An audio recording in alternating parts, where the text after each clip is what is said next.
Hello, my lovelies. Today we are going to review super duper fast of chapter 13 and 14 involving light and geometric optics. We're calling up questions from Castle Learning. You guys can easily do that. Just sign into your account and then just do your self-study. Then you're going to go to expert rocket mode or whatever, and you're going to click on science and where the arrow is, and then you're going to find physics on there. You're going to go to waves, and then you're going to pick light and reflection. So let's get down to question number 1. As shown in the diagram below, a beam of light can pass through the length of a curved glass fiber. This phenomenon is possible due to the effect of A. Dispersion, 2. Internal reflection, 3. Polarization, 4. Diffraction. Well, let's eliminate all the answers that do not make sense. Okay, so number 1, dispersion. Well, in dispersion, we relate it to the prism where white light, where a polychromatic light goes through, which is the white light, and then we have like 5 other colors. You need to go check all the rainbow reflecting out. So dispersion will not work. Let's cross that out. Polarization. No, does not work because we are not talking about any of the blockings of light. Diffraction, no.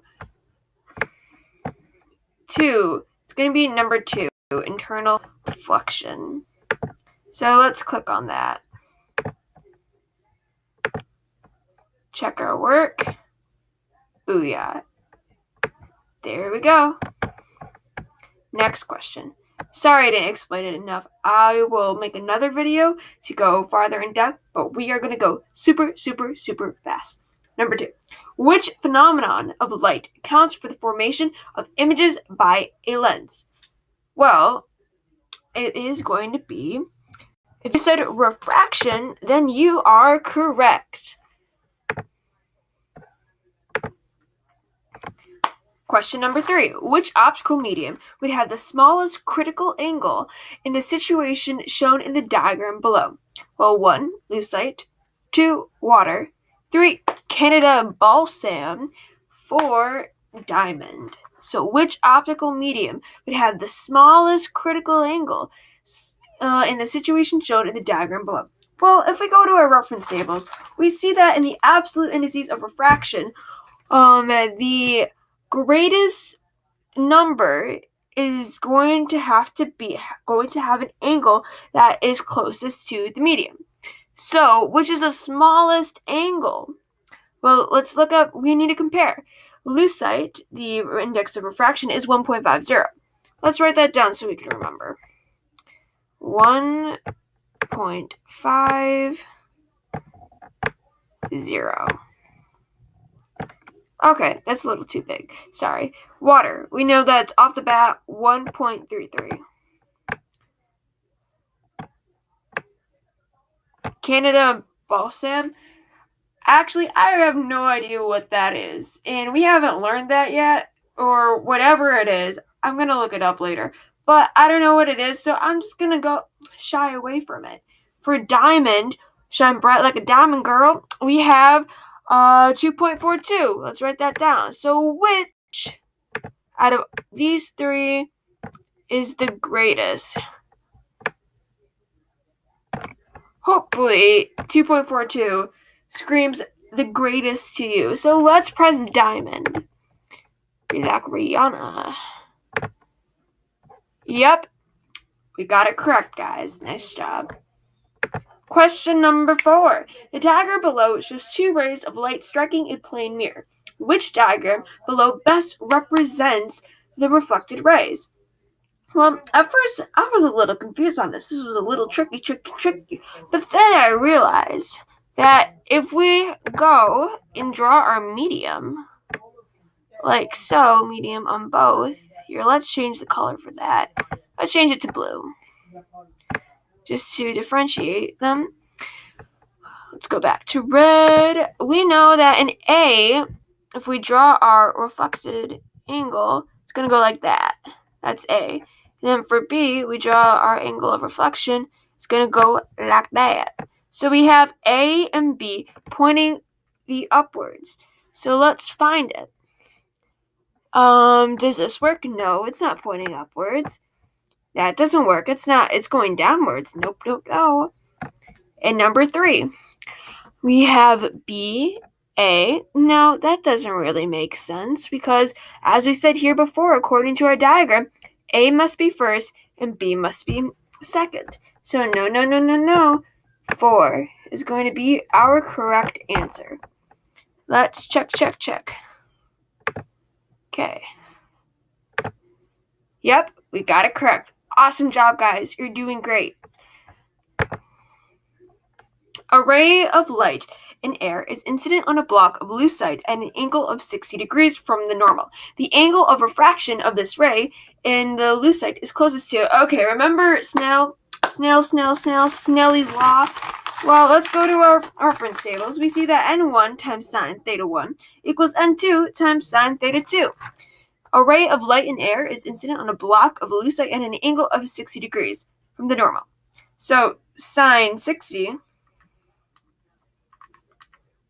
and we are going to divide that by the index of refraction of lucite, which is 1.5. So we get 0.57735. But do not stop there. I know it may look a little confusing according to the answers, but you have to remember that you're going to press your trig button on your T Nspire CX to sine -1. And you're just going to copy your previous answer of 0.57735.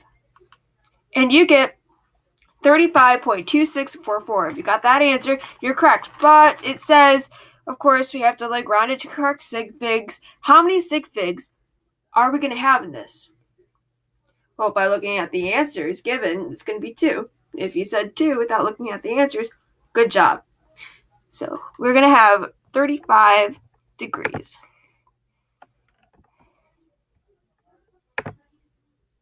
Awesome job, guys. Okay, question number 6. The diagram shows how an observer located at point P on Earth can see the sun when it is below the observer's horizon. The observation is possible because of the ability of the Earth's atmosphere to 1. Reflect light, 2. Diffract light, 3. Refract light, or 4. Polarize light.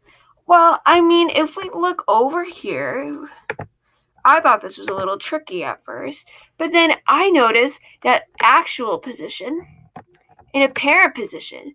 Does that remind you of anything, guys? Well, I think it does. That's refraction. Because remember that we always talk about how we have our original angle, and then with refraction, going through a different medium, it will decrease, of course. So we're going to put refraction. Refract light. Nice. Okay, this is a little long. This is a doozy, but don't worry.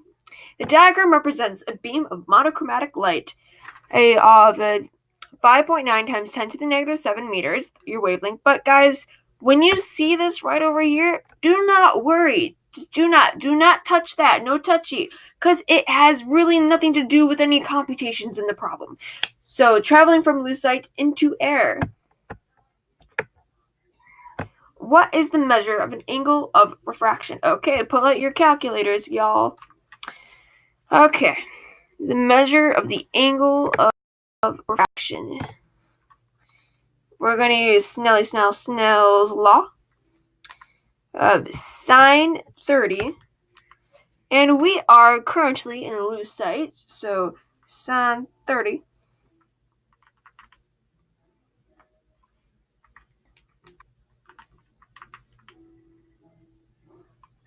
So you're going to multiply sine 30 times 1.5, you get 0.75. So sine to the negative 1, you get 0.75, and you have 48.5, so 49.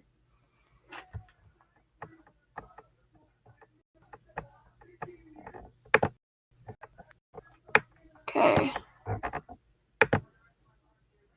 Yep,